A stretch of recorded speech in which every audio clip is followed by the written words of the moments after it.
যখনই যে প্রতিবন্ধকতার সৃষ্টি করেছে, অনিয়ম করার চেষ্টা করেছে, তারাই কিন্তু পরবর্তীতে জনগণ থেকে বিচ্ছিন্ন হয়েছে। বাংলাদেশের মানুষ কখনোই নির্বাচন কারচুপি হোক, কোনো পর্যায়ে মানুষ এটি মেনে নিতে পারে না, গ্রহণ করতে পারে না। বাংলাদেশের মানুষ 14 সালে ভোট দিতে পারে নাই, 18 সালে পারে নাই, 24 সালে পারে না।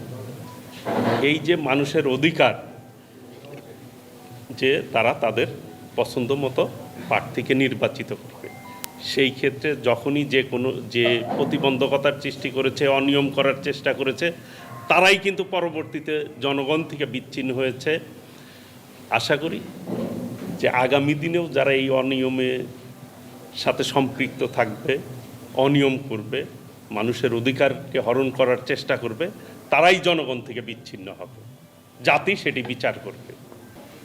এই যে নির্বাচন করতে দিব না, এটাই কিন্তু জনগণের বিপক্ষে কথা, এবং নিজেদেরকে ফ্যাসিবাদদের যে মানসিকতা, চরিত্র, সেইটাকে তারা নিজেদের মধ্যে ফুটিয়ে তুলছে। এটাই সে আশঙ্কার বিষয় যে এই বাংলাদেশের মানুষ বিগত 17 বছর তাদের আন্দোলন সংগ্রাম করে ফ্যাসিবাদের বিদায়ী হয়েছে। মানুষ এই মানসিকতা কিন্তু চায় না। সবাই চায় একটি সুষ্ঠু নির্বাচন হোক, নিরপেক্ষ নির্বাচন হোক, মানুষ তার পছন্দ মতো প্রার্থীকে বেছে নিবে। সেই ব্যবস্থা করার দায়িত্ব হচ্ছে সরকারের। নির্বাচন বানচালের জন্য বিভিন্ন কথা মানুষ এর আগেও বলেছে, ষড়যন্ত্র করছে।